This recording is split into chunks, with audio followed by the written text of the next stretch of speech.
নমস্কার, Rishibani institute of Vedic অ্যাস্ট্রোলজির পক্ষ থেকে স্বাগত জানাই আজকের জ্যোতিষ আলোচনায়। আমি শান্তনু আপনাদের সঙ্গে। আলোচ্য বিষয় বিশুদ্ধ জ্যোতিষ। আমাদের জীবনের গল্পগুলো নিয়েই আজকে হবে আলোচনা। মিলিয়ে দেখুন, আপনার জীবনের সঙ্গে অনেকটাই মিল পাবেন। জীবনের বিভিন্ন সময় আমরা বেশ কিছু অস্বস্তিকর পরিস্থিতির সম্মুখীন হই। আমরা মানুষের প্রিয় হওয়ার চেষ্টা সবাই করি। আমাদের জীবনের যে বেসিক নিড, অর্থাৎ একদম পার্সোনাল রিকোয়ারমেন্ট, শরীরটাকে ঠিকঠাক রাখবার জন্য যা যা লাগে, আহার, নিদ্রা, মৈথুন ইত্যাদি সম্পূর্ণ হওয়ার পর আমরা খুঁজি নিরাপত্তা। আর তার ঠিক পরেই যখন নিরাপত্তা প্রাপ্তি হই, তারপরেই আমরা খুঁজি প্রিয়জন গঠন, অর্থাৎ কাছের মানুষজন, যাদের পাশে একটু বসা যায়, যাদের সঙ্গে মনের কথা শেয়ার করা যায়। আর আপনার ক্ষেত্রে যেটা হচ্ছে, এই প্রিয়জন খোঁজার চেষ্টা যখনই আপনি খুঁজছেন, দেখছেন অপ্রিয়জনরাই আপনার কাছে চলে আসছে, বন্ধুত্ব বাধাপ্রাপ্ত হচ্ছে, রিলেশনশিপের ক্ষেত্রে সমস্যা আসছে, টাকার স্বপ্ন তো প্রচুর দেখছেন, কিন্তু সেই টাকা আসছে না।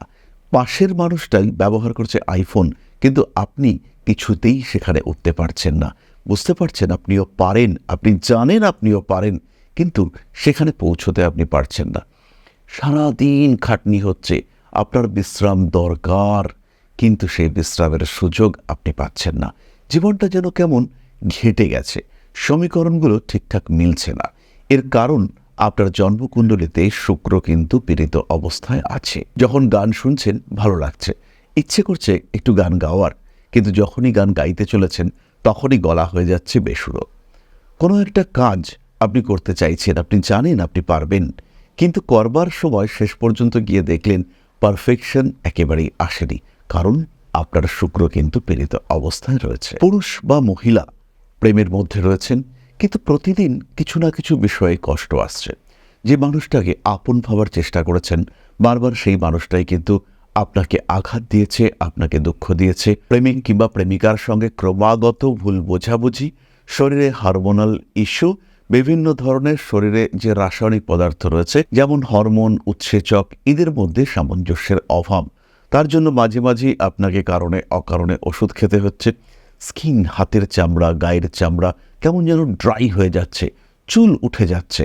তার কারণ একটাই, সেটা হলো শুক্র পীড়াগ্রস্ত রয়েছে। পড়াশোনা তো আপনি করছেন, রেজাল্টও হচ্ছে মোটামুটি, কিন্তু কিছুতেই আপনি ফার্স্ট, সেকেন্ড, থার্ড এই ধরনের পজিশন বা র্যাঙ্ক এটা কিন্তু অর্জন করতে পারছেন না।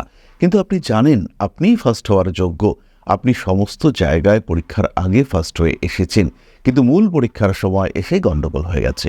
মূল পরীক্ষার সময় অন্য মানুষটা আপনাকে কম্পিটিশনে ওভারকাম করে গিয়েছে, আপনি কিছুতেই 1 নম্বর হতে পারছেন না। বেশ কয়েকবার চেষ্টা করেছেন নিজের জীবনে দাঁড়াবার, বেশ কয়েকবার চেষ্টা করেছেন কোনো স্পেসিফিক ট্রেনিং নেওয়ার, কিন্তু কখনোই শেষ পর্যন্ত সেই ট্রেনিংগুলি কমপ্লিট করে উঠতে পারছেন না।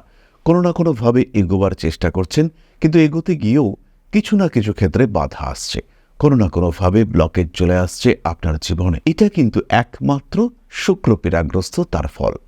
কি বলছে শাস্ত্র আমরা জেনে নেব। ফলদীপিকায় বলা রয়েছে, শুক্র পাপ সমাযুক্ত নীচস্থ দুঃখদায়ক ফলত্রনাশ ক্লেশশ্চ ভোগৎভ্রংশ প্রজায়তে।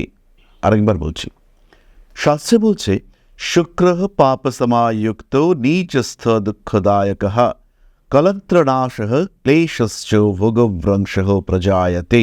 অর্থাৎ শুক্র যদি পাপযুক্ত, নিচস্থ বা দুঃখদায়ক হয়ে থাকে, অর্থাৎ শুক্র যদি পাপগ্রহের সঙ্গে যুক্ত বা নিচস্থ হয় বা পীড়িত হয়, তাহলে সে দুঃখ প্রদান করে, স্ত্রী সুখ নাশ করে, ক্লেশ কষ্ট বাড়িয়ে তোলে এবং ভোগ বিলাসের ক্ষেত্রে পতন হতে দেখতে পাওয়া যায়।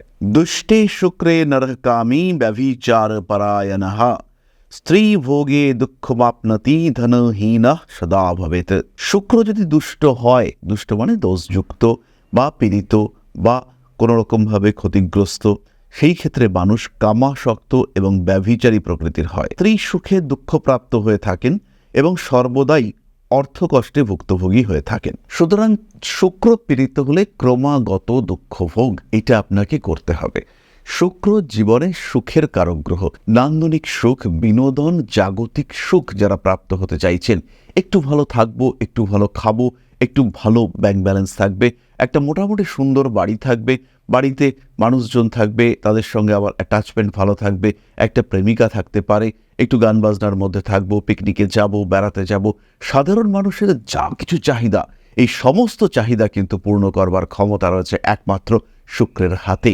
একটু বেশি প্রাপ্তি যখনই আপনি পেতে চাইছেন বা পেতে চলেছেন, তখনই কিন্তু সেখানে চলে আসছে শুক্র। এবার প্রশ্ন হলো, এই যে শুক্র খারাপ কি করে বুঝবো? জন্মকুণ্ডলিতে শুক্রের অবস্থা একটু অদ্ভুত। শুক্রকে আমরা ভাবি সফট স্নেহপরায়ণ গ্রহ, কিন্তু বাস্তব শুক্র হলো সৌরজগতের সবচেয়ে উষ্ণতম গ্রহ, প্রচণ্ড গরম। এবং যখনই শুক্র লগ্নে থাকে বা শুক্র যে ঘরে থাকে, সেই ঘরে কিন্তু উত্তেজনা সৃষ্টি করে। কখনো সেই উত্তেজনা সৃষ্টি হয় কোনো স্ত্রীলোকের দ্বারা, কখনো সেই উত্তেজনা সৃষ্টি হয় দখল অধিকার প্রাপ্তির কারণে, কখনো সম্পত্তির কারণে শুক্র উত্তেজনা সৃষ্টি করে। লগ্নে শুক্র থাকলে মানুষ কিন্তু প্রচণ্ড মাথা গরম প্রকৃতির হয়ে থাকে, আর তার ইগো কিন্তু মারাত্মক হয়। খুব ভালো অভিনেতা হতে পারেন সেই মানুষ, তার পার্সোনালিটি কিন্তু ভীষণ হাই হতে দেখতে পাওয়া যায়। এই শুক্রের কন্ডিশন অনেকটা এরকম যেন একটা বেলুনের মধ্যে গরম জল রাখা রয়েছে। সামান্য স্পর্শ, সামান্য খোঁচা কিন্তু তার স্টেবিলিটি নষ্ট করতে পারে। তাই জন্মকুণ্ডলিতে যদি আমরা বলি সবচেয়ে দ্রুত কোন গ্রহটি পীড়িত হয়, সেটি হলো চন্দ্র। তার ঠিক পরেই কিন্তু রয়েছে শুক্র। কারণে অকারণে সে কিন্তু পীড়িত হয়ে বসে থাকে। তাই শুক্রের পীড়াগ্রস্ত হওয়া কিন্তু বেশিরভাগ কুণ্ডলিতে খুবই স্বাভাবিক। তাই বেশিরভাগ মানুষই আজকের দিনে বিভিন্ন দিক থেকে দুঃখে কষ্টে ভুগছেন। যাই হোক না কেন, শুক্র যদি দুস্থানগত হয়, শুক্র যদি 6, 8, 12-তে থাকে, সেই ক্ষেত্রে শুক্র পীড়াগ্রস্ত হয়। শুক্র যদি তার অশুভ কোনো রাশিতে থাকে, শুক্র যদি রবির সঙ্গে যুক্ত হয়ে থাকে, যাকে এখন বলা হয় দারিদ্র যোগ, রবি শুক্র খুব ক্লোজ কনজাংশনে রয়েছে, সেই ক্ষেত্রে কিন্তু সমস্যা সৃষ্টি হতে পারে। শুক্র পীড়িত হবেই, জীবনের কোনো না কোনো একটা দিকে চরম দুঃখ ফেস করতে হবেই জাতককে। তারই সঙ্গে সঙ্গে শুক্রের নক্ষত্র অধিপতি তারা যদি পীড়িত অবস্থায় থাকে, তাহলে আমরা বুঝব শুক্র পীড়াগ্রস্ত হয়ে রয়েছে।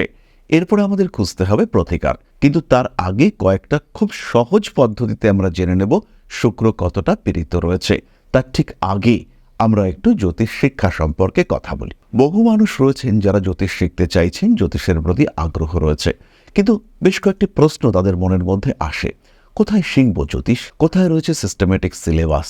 কোথায় আমার শিক্ষা সম্পূর্ণ হবে? কোথায় শিখলে ভালো টিচাররা আমাকে শেখাবে? এবং কোথায় আমি একটা প্রপার সার্টিফিকেশন পাবো? বহু জায়গায় কোর্স করবার পরে সার্টিফিকেট পাওয়া যায় না, দিনের পর দিন অপেক্ষা করতে হয় কবে সার্টিফিকেট পাবো। তো এই সমস্ত সমস্যার সমাধান সূত্র সেটা কিন্তু ঋষিবাণীতে রয়েছে। ভর্তি হলেন, টিচাররা আপনাকে পড়ানো শুরু করলেন, রেজিস্ট্রেশন ফি জমা করার সঙ্গে সঙ্গে আপনি অনলাইনে দেখতে পাবেন যে আপনি অ্যাজ এ অ্যাস্ট্রোলজি স্টুডেন্ট ঋষিবাণীতে রেজিস্টার্ড হয়েছেন। তারপরে পড়া চলতে লাগলো, একদম সিস্টেমেটিক সিলেবাস, কোন দিন কি পড়ানো হবে সেটাও কিন্তু আমাদের ফিক্সড। ফলে আপনার সিলেবাসের এদিক ওদিক হওয়ার কিন্তু কোনো রাস্তা নেই, এবং প্রতিনিয়ত এই সিলেবাস অনুযায়ী আমরা নোটস রেডি করতে থাকি, যেটা আপনাদেরকে দেওয়া হতে থাকে। ফলে জ্যোতিষ শিক্ষায় শিক্ষিত হওয়া এখন কিন্তু ভীষণ সহজ। নিজেকে নিজের মতো করে প্রস্তুত করে নেওয়া, নিজেকে একটা জায়গায় অধিষ্ঠিত করা, এটা কিন্তু এখন অনেকটাই সহজ এবং ইজি। তারপরে সঠিক সময়ে পরীক্ষা এবং তারপরে সার্টিফিকেশন। কনফারেন্সে সার্টিফিকেট নিতে পারেন, সরাসরি হাতে নিতে পারেন, আপনার বাড়িতে পোস্টে সার্টিফিকেট পাঠিয়ে দেওয়া যেতে পারে। এখানে কিন্তু কোনো রকম কোনো বিলম্ব হবে না। প্রথম 6 মাসে জ্যোতিষ অর্ণব, তারপরে জ্যোতিষ বিশারদ, তারপরে জ্যোতিষ শাস্ত্রী, এবং শেষ 6 মাসে জ্যোতিষ আচার্য।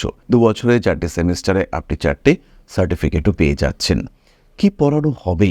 শুধু কি জ্যোতিষশাস্ত্র? না, আপনার জ্যোতিষ হিসেবে কাজ করতে গিয়ে যা যা প্রয়োজন প্রত্যেকটি বিষয়, যার মধ্যে বিশুদ্ধ বৈদিক জ্যোতিষের সঙ্গে সঙ্গে রয়েছে হস্তরেখা বিদ্যা, সংখ্যাতত্ত্ব, বাস্তুশাস্ত্র, প্রত্যেকটি বিষয়। এছাড়াও যারা ট্যারো কার্ড রিডিং শিখতে চাইছেন বা ট্যারো রিডিং এক্সপার্ট হয়ে উঠতে চাইছেন, তারাও কিন্তু আমাদের সঙ্গে যুক্ত হতে পারেন। আমাদের রয়েছে ট্যারো রিডিং কোর্স, সরাসরি যুক্ত হতে পারেন আমাদের সঙ্গে।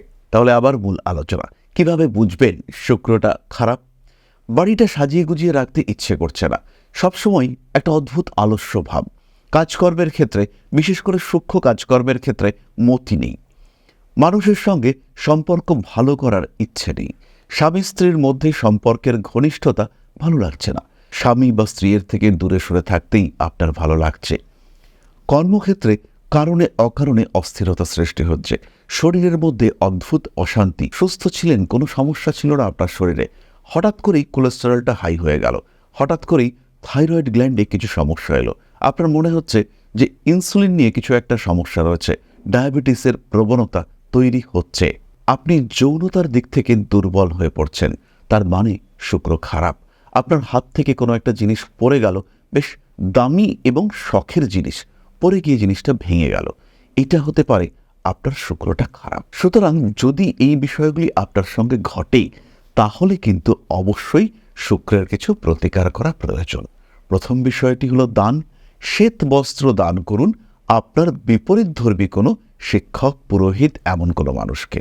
যে শিক্ষকদের আপনি বিশেষ পছন্দ করেন না, তাদেরকে সেবা করার চেষ্টা করুন। তাদেরকে অন্ন সেবা করতে পারেন, তাদের উপহার দেওয়ার চেষ্টা করতে পারেন। নিজের প্রেমিক কিংবা প্রেমিকাকে তার পছন্দের, খুব দামি জিনিস নয় কিন্তু তার পছন্দের কোনো উপহার গিফট করার চেষ্টা করুন। প্রত্যেক শুক্রবার শুক্র কবচ পাঠ করুন। ক্লিয়ার ক্রিস্টাল ব্রেসলেট, তার সঙ্গে 6 মুখী রুদ্রাক্ষ ধারণ করুন। এছাড়া অসৎ সংসর্গ ত্যাগ করুন। নারীদের মর্যাদা দেওয়ার চেষ্টা করুন। সমলিঙ্গ হতে পারেন, বিপরীত লিঙ্গ হতে পারেন। নারীদের যত্ন রাখার চেষ্টা করুন। সন্তানের প্রতি আপনার দায়িত্ব পালন করুন। গুরু সেবা, গুরু যত্ন অবশ্যই করুন। মদ বা যে কোনো আসক্তি বর্জন করার চেষ্টা করুন। প্রতিনিয়ত সামান্য মেডিটেশন, এটা অবশ্যই আপনার করা উচিত। এই কাজকর্মগুলি কন্টিনিউয়াসলি করতে থাকুন। এর ফলে কিন্তু আপনার শুক্র তার বলবত্তা ফিরে পাবে। শুক্রের মাধ্যমে আপনার জীবন অনেক বেশি স্থিতিশীল, অনেক বেশি সুস্বাস্থ্যকর, সুন্দর, বিলাসবহুল, আরামপ্রদ হয়ে উঠবে। ভালো থাকবেন আপনি, শান্তিতে, স্বস্তিতে, তৃপ্তিতে থাকবেন আপনি। তাহলে আজকের আলোচনা আমরা আর দীর্ঘায়িত করব না। প্রত্যেক দিন সম্পর্কে জানার জন্য জয়েন করুন আমাদের হোয়াটসঅ্যাপ চ্যানেল, লিঙ্ক দেওয়া রয়েছে ডেসক্রিপশন বক্সে, কিউআর কোড স্ক্যান করতে পারেন। তার সঙ্গে সঙ্গে প্রত্যেক মঙ্গলবার আমরা লাইভে থাকছি সন্ধ্যাবেলায়, সংযুক্ত হন আমাদের লাইভে। ফিরে আসবো পরবর্তী আলোচনায়। ভালো থাকুন, সুস্থ থাকুন। মা শ্রী আদিশক্তির আশীর্বাদ বর্ষিত হোক আপনাদের উপর। সমৃদ্ধ, আরো প্রাণময় হয়ে উঠুক আপনাদের প্রত্যেকের জীবন। জয় মা আদিশক্তি। নমস্কার। ওং अकारादि पंचाशद्वर्णेभ्यो स्वाहा। ओं प्रतिपादादि तिथिभ्यो स्वाहा। ओं कृष्णपक्षाय स्वाहा। ओं शुक्लपक्षाय स्वाहा। ओं अमावस्याय स्वाहा। ओं पूर्णिमाय स्वाहा।